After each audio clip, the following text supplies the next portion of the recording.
Hi, I'm Hal Roberts. This is Bridge City News. Here's some of the top stories we've been following. Alberta's top doc, Dean Hinshaw, explains why it's so important for students to return to classes today. A Conservative MP blasted the Trudeau Liberals, saying there needs to be more federal funding to support our healthcare sector.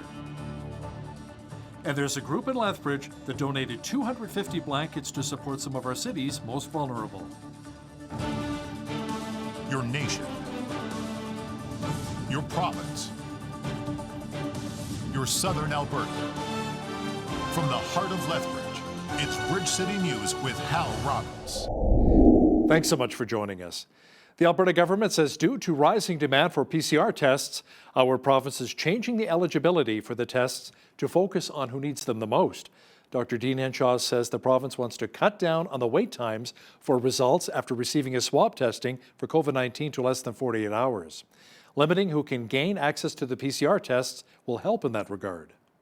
In order to ensure that patient care decisions are supported by timely diagnostic information, PCR testing eligibility will now be focused on those with clinical risk factors for severe outcomes and those who live or work in high-risk settings. Effective immediately, PCR tests will be available for only those in specific categories. The full list can be found on our website, but some examples include continuing care residents, healthcare workers and staff in acute and continuing care settings, shelters, and correctional facilities, symptomatic household members of a person who works in continuing or acute care, individuals with any degree of symptoms who have risk factors that would make them qualify for monoclonal antibody treatment if positive for COVID-19. Well, the holiday break for students in Alberta ended today. It was originally extended due to a surge in COVID-19 cases. Dr. Dean Hinshaw, our province's Chief Medical Officer of Health, says returning to in-person learning is important for students' mental wellness. Education Minister Adriana LaGrange, meanwhile, announced last week that students kindergarten through grade 12 will receive more medical masks and COVID-19 rapid test kits. Meanwhile, in British Columbia, the province's top doctor there, Dr. Bonnie Henry, says additional safety measures were put in place as students also headed back to school. It is essential, and it's a priority for all of us, that we keep schools open and functioning for our children. It's also important to remember that the structured settings that we have in school have been proven to be places where they can learn and interact with others and have that important emotional, physical, and intellectual growth and development in a way that is safe for everybody in that setting, and safer than many of the unstructured settings that children are in outside of the school environment. Dr. Henry also ordered all business owners to reinstate their COVID-19 safety plans as the Omicron variant continues to spread. Conservative MP John Brassard says Ottawa did not work with the provinces to secure the surge capacity needed to cope with the record number of COVID-19 cases last year. He says the amount of federal funding provided to increase capacity in the health system was not enough. Very little has been done in the way of increasing our surge capacity so that our hospital system can be prepared for this. And this is a direct failure on the part of the federal government. Billions of dollars have been spent in areas when in fact there's been very little priority with respect to healthcare. The federal government has put $4 billion towards increasing healthcare capacity. Clearly, that's not enough. This is a failure to plan on the part of the federal government, working with the provinces to ensure that our surge capacity and our healthcare capacity is at a pace right now where we can keep up. Canada's Health Minister Jean-Yves Duclos says provinces should really consider implementing a broader vaccine mandate to counter rising cases of COVID-19. Alberta Premier Jason Kenney has already said that our province will not make the vaccine mandatory. Duclos says at this point, it's not mandatory in Canada, but in his opinion, it really needs to be considered. It's a decision that will be made by provinces and territories at some point. Whether they move forward or not, that's going to be their decision to make. But what we see now is that our healthcare system in Canada is fragile. Our people are tired. And the only way that we know to go through COVID-19, this variant and any future variant, is through vaccination.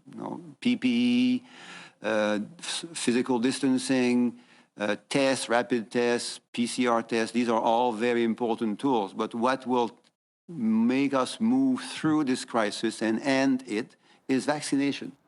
There is apparently a new variant which has reared its ugly head in Cyprus. It's called the Deltacron, a hybrid of both Delta and Omicron variant of COVID-19. Our foreign affairs expert Lisa Daftari has more on this new variant. If the Delta variant and the Omicron variant would meet, then they would have the potentiality of being as deadly or as serious as the Delta variant and spreading as fast as the Omicron variant. And that's exactly what has been discovered in Cyprus. Well, so far, there have only been about 25 cases that have been reported. Experts in the lab where this is being studied are saying that they need more time to understand how these two will play against each other in this new variant. We will hear more from our foreign affairs expert Lisa Daftari in the second half of our show, including details of a baby who was reunited with his family after originally being lost during the chaos of the airlift out of Afghanistan. A federal judge in Texas ordered the Food and Drug Administration to make public the data it relied on to license Pfizer's COVID-19 vaccine. That imposed an accelerated schedule that should result in the release of all information within less than a year. That is around 75 years faster than the FDA said it would take to complete a Freedom of Information Act request by doctors and scientists who are seeking around 450,000 pages of material about the vaccine. The number of unemployed in Lethbridge and Medicine Hat saw a spike in numbers from November to December. A 1% increase was added due to December job losses, which comes in at 6.5%. Total employment in the region of Lethbridge and Medicine Hat was fallen by 7,000 over the past few months. Numbers in Lethbridge alone saw the unemployment rate increase 0.6% from November to December as well. Trevor Lewington, the CEO of Economic Development Lethbridge, says most of these job losses came from high-touch industries. So that's things like retail, food and accommodation, those kind of things where there's a lot of customer interaction. So it's a bit counterintuitive. I would have expected, potentially in December, the peak shopping season for retail to have gained more in employment. But again, I do think whether it's Omicron, as a variant necessarily by itself, or whether it's just, continued COVID challenges and the restrictions that the province put in place, we've definitely seen those industries affected more so than any other. And I think that's definitely something to take note of as we head into January. In Alberta, overall, the unemployment rate fell by 0.3 percentage points in December and now sits at just over 7%. This is the lowest monthly figure reported in 2 years. Lindsay Clark is the new mayor of Medicine Hat. She beat the incumbent Ted Clugston in the last municipal election by more than 4,600 votes. We recently asked Mayor Clark what her plan is to help the gas city diversify its economy moving forward. In other words, to not put all of her eggs into the energy basket. There's very exciting things happening in the carbon capture arena and in the hydrogen arena. And the city of Medicine Hat is actively exploring these potential new revenue streams. And also with carbon capture and hydrogen, you have that added benefit of having the environmental benefits from that as well. Mayor Clark will also discuss how her city has been dealing with crime, poverty, and addiction issues. That interview is coming up in the second half of our program. The YQL Winterfest is coming to downtown Lethbridge this month. The event, presented by Tourism Lethbridge, is scheduled to take place January 14th through the 19th. It will feature a free outdoor concert series, exhibitor stations for local winter experiences, and some chocolatey delight. There are multiple events that are happening for 3 major days: the Friday, the Saturday, and the Wednesday. We have a gourmet hot chocolate competition going on, featuring the best local restaurants and cafes in town. We have a delicious looking example here. I'm personally very excited about this. The competitors are really diverse. We have a vegan option from Arise. We want the downtown to be active in January when it's a really, really slow month. We want people to have access to all of these activities because they're free activities, and we want everyone to be able to enjoy being in the downtown. Some people may be new to town, and they get to see some of the activities that are happening, visit some of the shops maybe that they've never had an opportunity to visit before, and just kind of get into the energy of what we're trying to accomplish. The Stitch It Forward Society of Lethbridge is working very hard to ensure that our city's less fortunate stay warm during the cold temperatures we've been facing recently. The group was able to donate a large amount of blankets to our homeless population. As Micah Quinn explains, volunteers say since last week, the number of blankets donated has shot up. I have to say, since last Thursday, when they said 150, we've donated probably close to 100 more. Diane Herrick from the Stitch It Forward Society of Lethbridge says the group partners with institutions that have needs in their community. An organization called Blankets for Canada put out a call for blankets online, and Stitch It Forward responded. And so we just advertised to our volunteers first and then out into the community and asked people to help either donate a used blanket that they have laying around their house, or they can make one, and we provide all the fabric for the tops and bottoms and then the batting in between as well. The society made the donations to Blankets for Canada, and then the group distributed them to organizations like Sage Clan and Street Sisters. Herrick says she volunteers her time because she loves giving back to her community. I like to think that if ever I was in need of food or a blanket or a house or something, that the community would be willing to support me. And if I can just do a little thing like provide a blanket to keep somebody warm, that makes their life a little bit better, and it makes me feel like I've been productive and made a difference in our community. My City Care has also been receiving blankets, and the Society will be giving a care package to the Chinook Regional Hospital in the near future. For Bridge City News, I'm Micah Quinn. The executive director of a group that runs a Calgary shelter says they're preparing in case staff have to isolate due to COVID-19. Sandra Clarkson of the Calgary Drop-In Centre says the plan is that staff from other less essential services would fill in to keep the shelter operational. She says fortunately so far it hasn't been needed. During the recent cold snap, many of the city's homeless have used light rail stations as emergency shelters at night. The city says capacity now exists in other shelters, and outreach teams will work to move people from light rail stations to those shelters. Alberta's oil sands are operating with only critical staff as the Omicron variant is making its way across the country. It's unclear at this point how many oil sands workers are currently sick with the virus. Officials with the Oil Sands Community Alliance say oil sands companies like Suncor are enforcing work-from-home orders for all staff who do not need to be on site. Companies are able to keep the day-to-day operations running, but production could be impacted in the weeks and months ahead. RCMP say they're investigating a suspicious death south of Edmonton involving a firearm. They say a man was found dead in a home in Calmore on Sunday. Another man was arrested at the home, but so far no charges have been laid. Police say they have located yet another man who allegedly had a connection with the shooting and was believed to be injured. A Manitoba MLA is being blasted on social media for a tweet about his wife shoveling their driveway after she worked a 12-hour shift as a healthcare worker. John Reyes, Minister of Jobs and Economic Development, posted the photo from his window on Saturday while his wife was shoveling and saying, "God bless her and all of our frontliners," and that it was time to make her some breakfast. The tweet has since gained thousands of retweets and even made international headlines. Reyes says he's happy the tweet is giving his wife the worldwide recognition she deserves. She probably also deserves a nice back rub. A malfunctioning space heater sparked a fire that filled an apartment in the Bronx, New York, killing 19 people, including 9 children, on Sunday. It marked the deadliest fire in New York in 30 years. Over 30 people are in the hospital, 19 deaths. 9 of them are children, are babies that we lost. Many of these young children went to schools. We will have a social and emotional support at their schools to help the classmates and to say thank you to the men and women who went in this building. Some of these firefighters, their oxygen tanks were empty and they still pushed through the smoke. As the mayor said, this fire began in an apartment that spans 2 floors on the 2nd and 3rd floor of the building. It started in a malfunctioning electric space heater. That was the cause of the fire. The fire consumed that apartment that is on 2 floors and part of the hallway.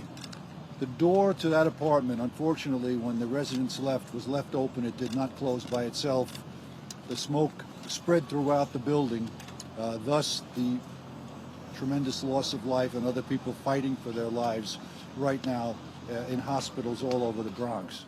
At least 2 tornadoes touched down in the Houston, Texas area over the weekend as storms brought heavy rain and high winds, damaging homes and businesses and caused serious flooding.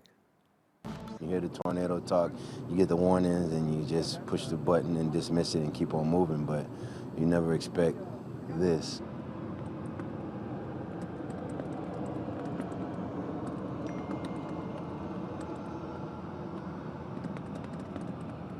That sounded like a freight train hitting a brick wall. I'm hearing the rain and the wind, and then all of a sudden just a huge noise. Boom! She was in the bathtub, and she was holding my hand, and she was just shaking. And the house, I mean, it's so old, it was just shaking. Bob Saget, who rose to fame as a stand-up comic, then as a regular on the TV series Full House, was found dead at a hotel in Florida on the weekend. He was just 65. Bob Saget, a comedian and actor best known for his role on the sitcom Full House, has died. He was 65. Saget was found dead in a hotel room in Orlando. Detectives found no signs of foul play or drug use. Tributes from friends and fellow comics noted both his humour and kindness. An autopsy to determine the cause of death has been ordered. Bob Saget gone at the tender age of 65. A judge is allowing Serbian tennis star Novak Djokovic to stay in Melbourne and play in the Australian Open after his exemption from COVID-19 vaccine rules was questioned. The government, however, is still threatening to cancel his visa. And soon after the judge's ruling came in Djokovic's favor, he was out there in Rod Laver Arena, place where he's won the trophy 9 times at Melbourne Park, snapping a photo and telling the world how grateful he is for the judge's decision and how thankful he is for all the support he's received from his fans. But it's all a little bit still up in the air. The minister in charge of immigration in Australia has the right to overrule the judge's decision and can reinstate this ban on Djokovic from entering the country right now. This all comes down really to Djokovic's vaccination status and whether he can get around the rules in Australia that require everybody to be inoculated against the coronavirus. Despite challenges during the pandemic, a number of Christian medical charity mercy ships performed a wide range of surgeries, saving many lives. Throughout the past year, they performed close to 2,000 surgical procedures. In 2021, we pledged to provide as many surgeries and training opportunities as before the pandemic. Although we had to adapt and innovate in the face of adversity, our resolve to provide surgical care to people in need has never been stronger. Thanks to the heroic efforts of volunteers, partners, and supporters like you, we expanded our impact and transformed more lives than ever before. The Global Mercy, a groundbreaking new hospital ship, sails around the world for final preparation before she embarks on her mission to provide access to safe surgery. This is a historic moment, and we cannot wait to double our fleet and double our impact. None of this would be possible without thousands of people around the world committed to transforming lives, people like you. Together, we will do great things in 2022. Great to see the wonderful work the mercy ships are doing on the high seas. It was also great to feel those warmer temperatures here in our region, and that warming trend will be sticking around for southwestern Alberta. Complete weather details are on deck.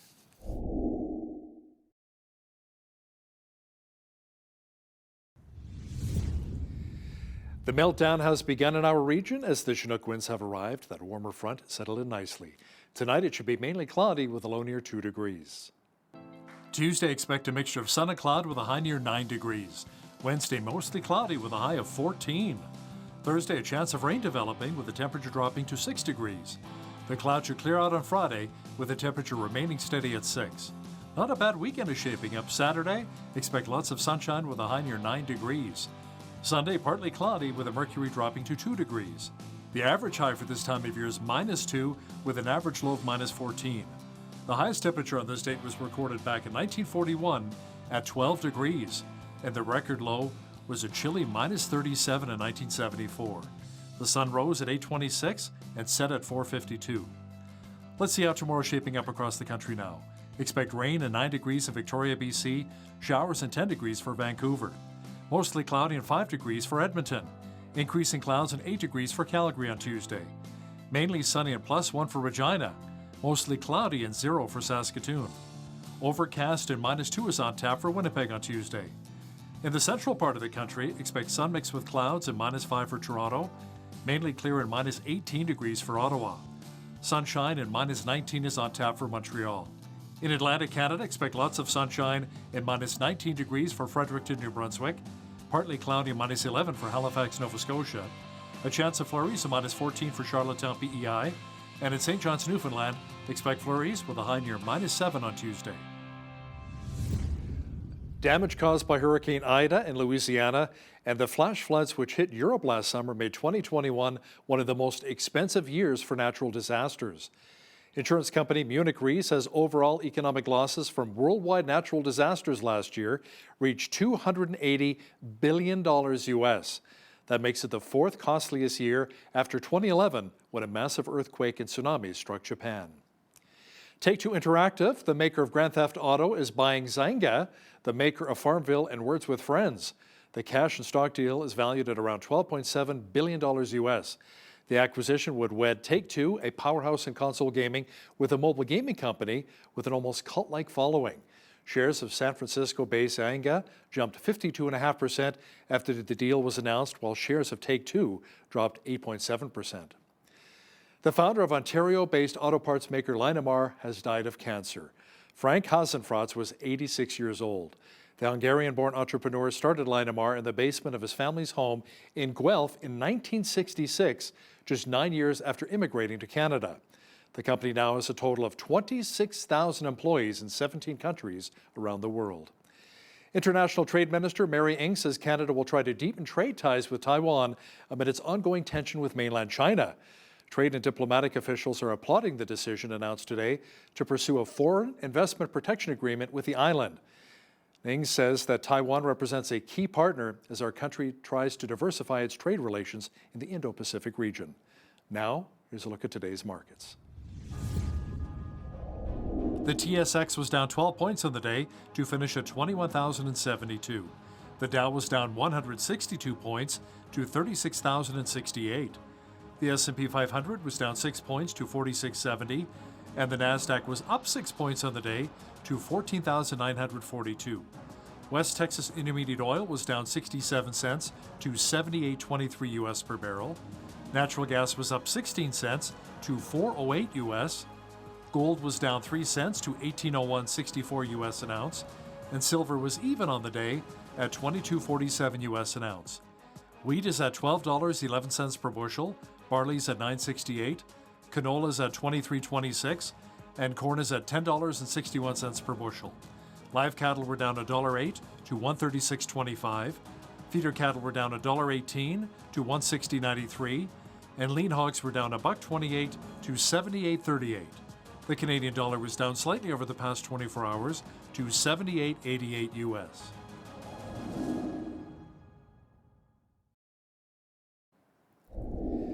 Recapping one of our top stories, a federal judge in Texas ordered the Food and Drug Administration to make public the data it relied on to license Pfizer's COVID-19 vaccine. That imposed an accelerated schedule that should result in the release of all information within less than a year. Groups of doctors and scientists are seeking around 450,000 pages of material about the vaccine. A new COVID-19 variant has been discovered in Cyprus called the Deltacron. Our foreign affairs expert Lisa Daftari will tell us shortly how concerned we should be about this new hybrid variant of the Delta and Omicron variant of COVID-19.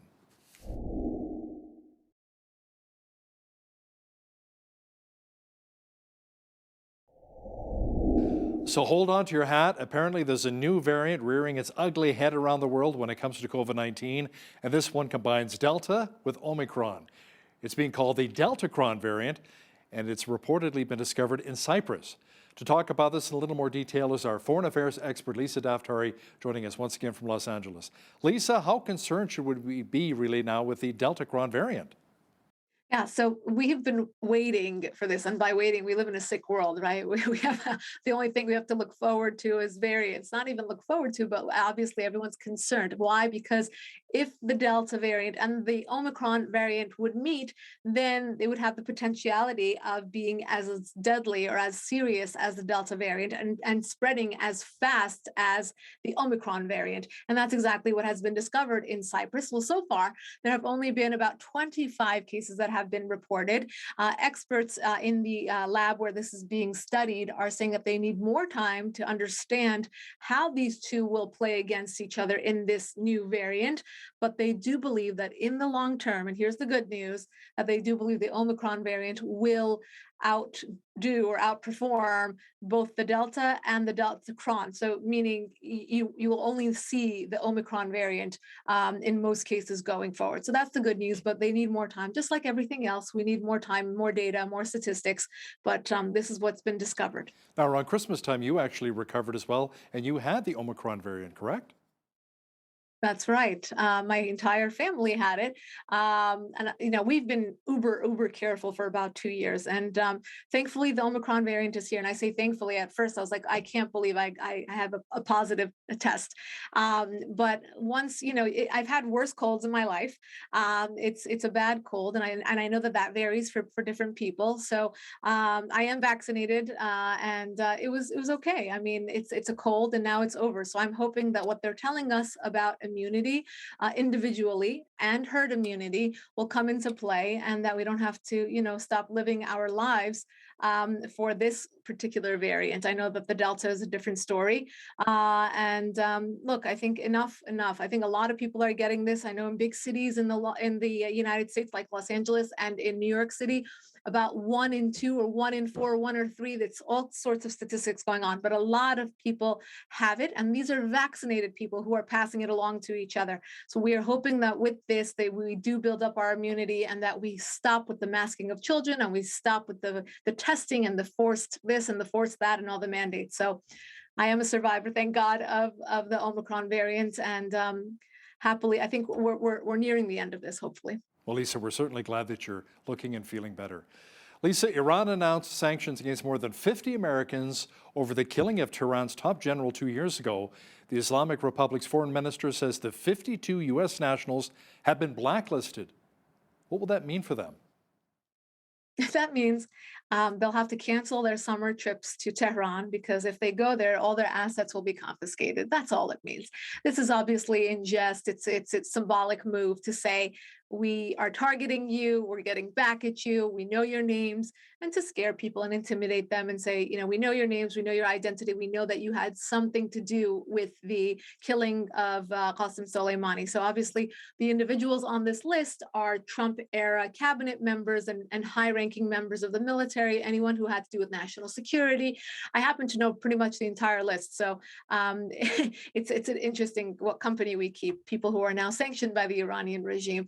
But it's really just a symbolic move, and it just shows. I'll say this: it shows that the Iranian regime feels that they have such a large upper hand when it comes to the negotiating table, that while they're sitting in Vienna trying to strike a deal with the US and other world powers, trying to get the sanctions removed and go back to a normal economic and otherwise life, they put Americans, high-ranking American officials, on a sanctions list.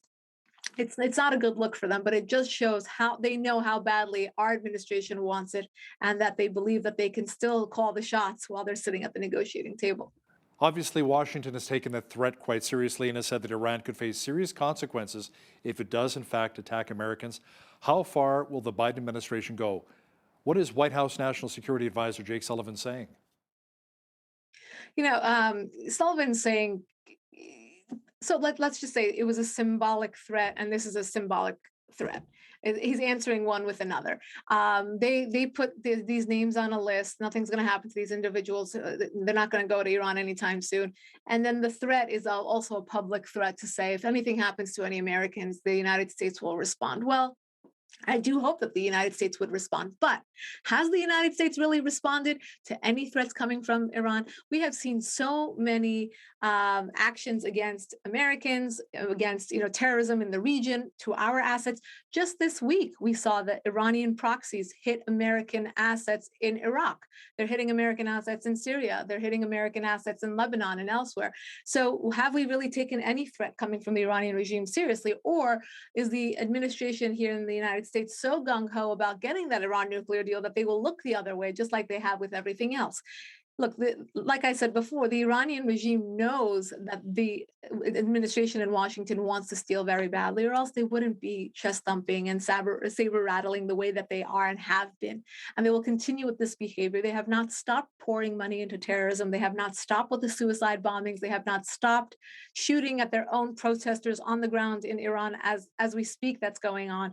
So, again, symbolic, and we'll see, maybe, and I hope I'm wrong, but an announcement about an Iran nuclear deal being announced very soon, because that's what they're going towards. If logistics, if these points had anything to do with it, we wouldn't be at that negotiating table, and that's the bottom line. Okay, let's chat a bit now what's happening with Russia and Ukraine. Russia says it will not make any concessions under U.S. pressure and warned that talks on the crisis in Ukraine might end early. Washington said no breakthroughs were expected and progress depended on de-escalation from Moscow. There you have it. I think you just summarized it really well, Hal. It's to say they came to do talks. Obviously, the subject of the talks is de-escalation, to have the Russians pull back their assets from the Ukrainian border. If you remember, the Ukrainians claim that the Russians have about 100 to 150,000 troops on the border there. That is no accident. That is no military drill, as Putin claimed it was. And in good faith, or again, in a symbolic move, Putin moved back 10,000, so not even 10% of the troops that were there, right? And now, as they're supposed to meet, this looks like it's going to be, a dead-on arrival. The Russians have said, we will make no compromises, no concessions under U.S. pressure. So don't even try to talk us out of this.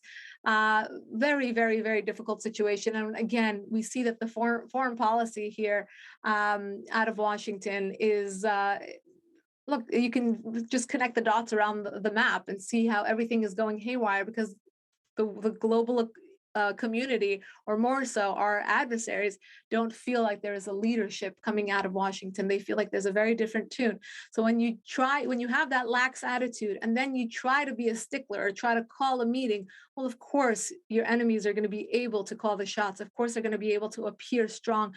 For Putin, he's getting brownie points at home to say, to his own constituents, to say, I spoke up to the United States. I kind of told them that I'm not going to make any compromises.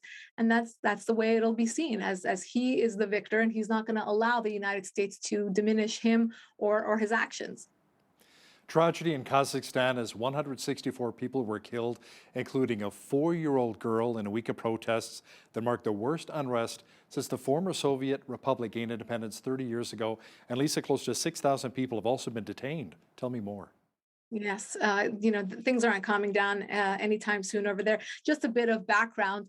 These protests started in response to both fuel and gas price hikes that went up almost 100% overnight. Wow. Overnight. And I will remind you that this is a country that has very rich reserves in gas, natural gas, minerals, and this governing party has been in power since 91. That's when the Soviet Union fell and they had independence and autonomy. It has been so much for that independence and autonomy, where there has been one political party in place for 30 years. So it's turned into a dictatorship of sorts. And now the people are speaking up. So it's always that little catalyst. So in this case being, the price of fuel and gas. And it's usually something like that, some basic goods that allow, the price of basic goods or jobs or the economy that force people out onto the streets. But it's always the undercurrent is much larger and much more on a macro scale. In this case, they are protesting their government. So all eyes are on Kazakhstan. We know that the Russians got involved. They sent their troops in. That's going to play a big role into what Russia's doing in Ukraine and their talks with the United States as well. We'll have to keep an eye on what's going on the ground there. Now here's a nice feel-good story, Lisa. A baby who was lost in the chaos of the airlift out of Afghanistan has been found and returned to his family. Hal, you don't even know the amount of relief that I felt when I saw this story. I think many of us saw these viral videos that went out during that chaos in Afghanistan. If you remember the crowds trying to leave the airport in Kabul, and you see this one little baby wrapped up in a blanket being passed from, all these gentlemen are trying to get their families and pushing the crowds out of the way. And this little baby, 2-month-old Sohail, was being passed around, and then he is handed to someone in a military uniform and separated obviously from his family. And when I originally saw this video, I could not get the thought of this baby out of my mind for such a long time. And now after 4 months, he has been reunited with his family. And here's the story. A taxi driver, a 29-year-old taxi driver at the airport, took this baby home and raised him as his own. And it was very difficult for him to give back the baby. Actually, he resisted to give back the baby because he had bonded with this child. They found him after 7 weeks of kind of negotiating back and forth. He delivered the baby back to his family. So we're so happy for this little baby and their family. And I hope that taxi driver is able to stay in this baby's life as a godfather or some sort of figure in some way. But like you said, in all of this chaos, finally a feel-good story. Yeah, it's an incredible story. Lisa, the Taliban has arrested a very popular Afghan professor who's been quite critical of the government there. Yes, that's the message that the Taliban is sending. Despite what we're hearing out of Washington, D.C., that the Taliban can be worked with, that this is a new and improved Taliban from the 90s, we're seeing something much worse than the Taliban of the 90s because they actually have a sovereign nation, a solidified position, and they will have formal roles around the world, and they will be included in the international community. That's what's worse. On a day-to-day basis, they are not giving women any rights. They're not giving young girls any rights. They're not giving them equal education. If you speak out against the Taliban, you will be arrested. You will become a symbol of what the Taliban is capable of doing and what people should not do, which is speak out against this government. So we see a lot of professors, a lot of journalists, teachers being rounded up and, of course, being made an example of.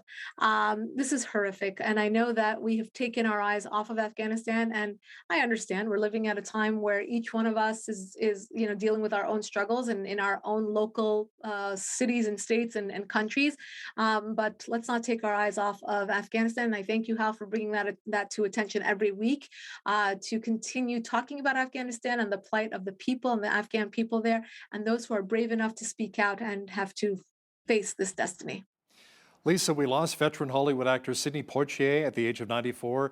Then sadly, Betty White was just a little shy of her 100th birthday. And over the weekend, we also lost comedian Bob Saget, who rose to fame with the TV series Full House. He died at the tender age of 65. What do we know at this point? Oh, this is so sad, honestly, so sad. He was robbed of so many good years. He was in the middle of doing a comedy tour, and he was found in his Orlando hotel room. So far, they have ruled out any foul play or drug use. Who knows what this could be, potentially something health related that was sudden. I know that his friends and family have come out in shock, obviously, as you said, at a young age, and someone who we all have so many fond memories of, Full House and America's Funniest Home Videos, and then becoming more of a raunchy comedian and being finally able to say bad words, as he always used to say. So we all remember him very fondly, and I know we'll get more details as time goes on, but it doesn't really matter. We're very upset about losing him and losing so many of these greats, but they had these they're almost 100, as you said, the other two. But Bob Saget, he was young and had many years ahead of him, and our thoughts are with his family and friends right now. Yeah, he was found at his hotel suite in Orlando, Florida, after performing at a nightclub, doing his stand-up routine. And I saw his tweet as well, saying how he was excited to be back on tour again, and he's really addicted to the comedy routines. And so it's quite shocking that he passed away, and an autopsy is going to be performed. So hopefully, like you said, we'll get some more answers. U.S. correspondent and our regular contributor, Lisa Daftari, thanks for joining us today from Los Angeles. My pleasure.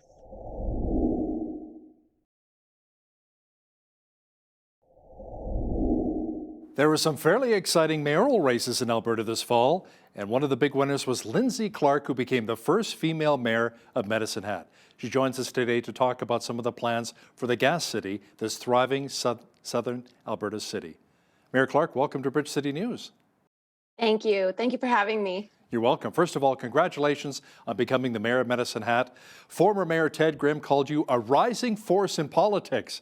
That's kind of a nice compliment. Were you surprised that you won by such a large margin, more than 4,600 votes over Ted Clugston? Well, I didn't really have any expectations. There were a couple of polls, like a couple of Facebook polls that came out ahead of time. So had an inclination that if those polls had anything to say about it, I did have a good chance of winning, but certainly felt very blessed and overwhelmed to have seen so much support from the community. So Mayor Clark, what was your motivation for running as mayor for the Gas City? Yeah, I really wanted to work towards restoring the good governance in the city, or augmenting it, building on the good governance. So transparency, accountability, and public participation. So those things are really important. And I want to make sure that our city government is acting in a way that's consistent with our community's values. And so I felt like we were drifting away from those a bit. And I really wanted us to realign. Now, Mayor Clark, Medicine Hat, like many other cities, has dealt with suicides. There have been a lot of depression and anxiety during the COVID-19 pandemic. What's the plan moving forward to help those with mental illness? How will you be working with the province to address this issue? Yeah, we need to build a really strong relationship with our provincial government, both the politicians and the staff that work so hard in their jobs to serve our province. And then as a community where these issues really, this is our cities, our towns, our counties, that's where the people are, and they're the ones that are affected by mental health and substance use. So ultimately, we need to work together as a community to make sure we're not leaving anyone behind, to make sure that we're connecting with each other to build problem-solving approaches that include business and our local community partners and the Alberta government and the city and all the stakeholders, really. So everyone gets an opportunity to contribute their ideas, propose solutions, and have their concerns addressed. Now, many cities also have a lot of challenges when it comes to addiction issues, crime, and poverty. Is the City of Medicine Hat going to be doing things any differently to bring solutions to these problems? Similar idea with bringing together all of the stakeholders so that everyone's connected with the solutions. So business, it would be a stakeholder. Obviously, our community organizations who are already doing excellent work in these areas would be stakeholders. Our people in our community who have suffered with substance use, or who have family members who have suffered with substance use or maybe passed away from it. We need to be engaging all of these people, bringing all of us together to come up with solutions together. Now, a big issue that came up during the municipal election campaign was the controversy over the city's process to contract out Invest Medicine Hat. Can you share a little bit about what you felt was wrong with the way that was handled, and as well what you plan to change with the process moving forward? Yeah, this was a big issue during the election. My concerns were with the process that was used, and whether it was fair, whether it was going to get us the best deal as a city, whether we were doing the right thing at the right time. So a new council was coming in, and it was a 10-year contract, and it would have precluded the new council from having a say on those very important economic development issues. So moving forward, we want to have a really, really strong economic development engine in Medicine Hat and our region. So collaboration, again, is going to be really key over the next 4 years. Our regional partners and Medicine Hat have to work together to make sure that we're making economic development decisions that are good for Southern Alberta. So what areas do you think the city needs to become more transparent and accountable to hatters? Overall, there's certainly some things that aren't necessarily pertinent. Like you can't.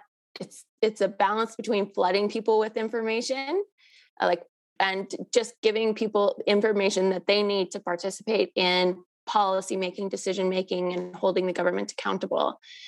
It's easy to kind of overlook. Sometimes it's not even about, we're withholding this information. It's just there's not an active engagement with the community.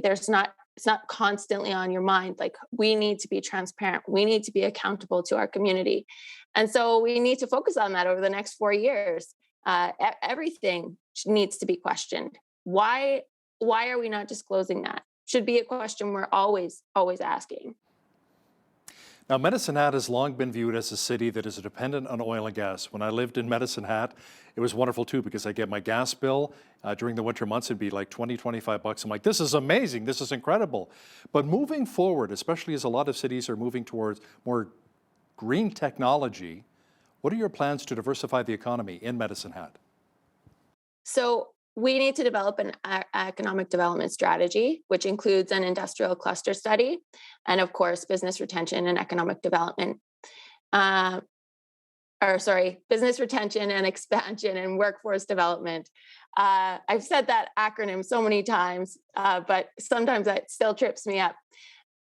So overall, having that long-term strategic plan that understands what the gaps in your economy are and where you need to improve to allow businesses to be more successful in your community helps us to make decisions now.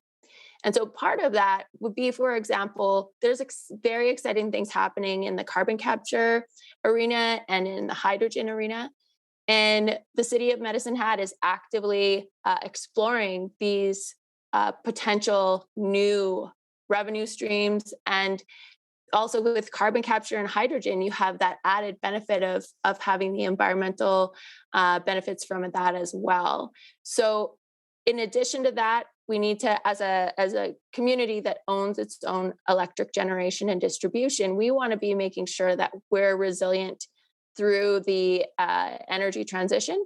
And that's going to include bringing some renewables online, having a really diverse mix of renewable resources renewable energy in our community, and offsetting looking for more ways to offset our carbon.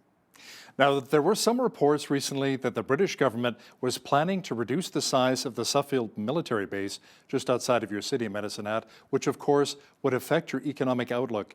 Do you have any updates on that for us? I don't have any updates for you. This is an example of making sure that why it's so important to ensure that we as a city are collaborating and building really strong relationships with our region. It showed us, it reminded us that we succeed and fail as a region. Now, Mayor Clark, I understand the Medicine Hat City Council will be cutting the overall budget again this year, but you'd also like to keep some of the local recreation facilities going, hopefully in their current neighborhoods, without necessarily having to build new facilities on the edges of the city.